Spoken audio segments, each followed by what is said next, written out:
নির্বাচন হইলে নির্বাচনের মাধ্যমেই তখন চূড়ান্ত সিদ্ধান্ত হবে কে কোন পদের যোগ্য, কে কোন পদের অভিজ্ঞ এবং কে দ্বারা কতটুকু জনপ্রিয়তা আছে। তাই আমরা মনে করব আসুন যদি দুইটা সমষ্টিকে এক করা সম্ভব হয় আমরা অবশ্যই তাদেরকে স্বাগত জানাবো, তাদেরকে আমরা অভিনন্দন জানাবো। কিন্তু কতটা ধারাবাহিকতা আছে, তাদের যখন কম বেশি কিছু ব্যর্থতা আছে, তারা আমি মনে করি সদস্য হইতে গেলে যে ছোট হয়ে যাব এটা নয়।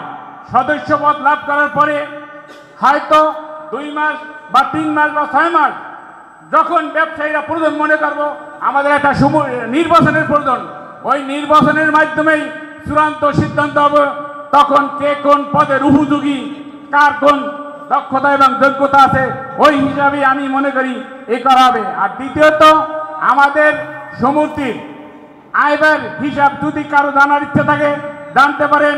আয়ব্যয়ের হিসাবে কোনো ঘাটতি নেই, ইনশাআল্লাহ আমাদের সমষ্টি চলছে এবং সুশৃঙ্খলভাবে চলতেছে এবং ভবিষ্যতে এভাবেই চলবো।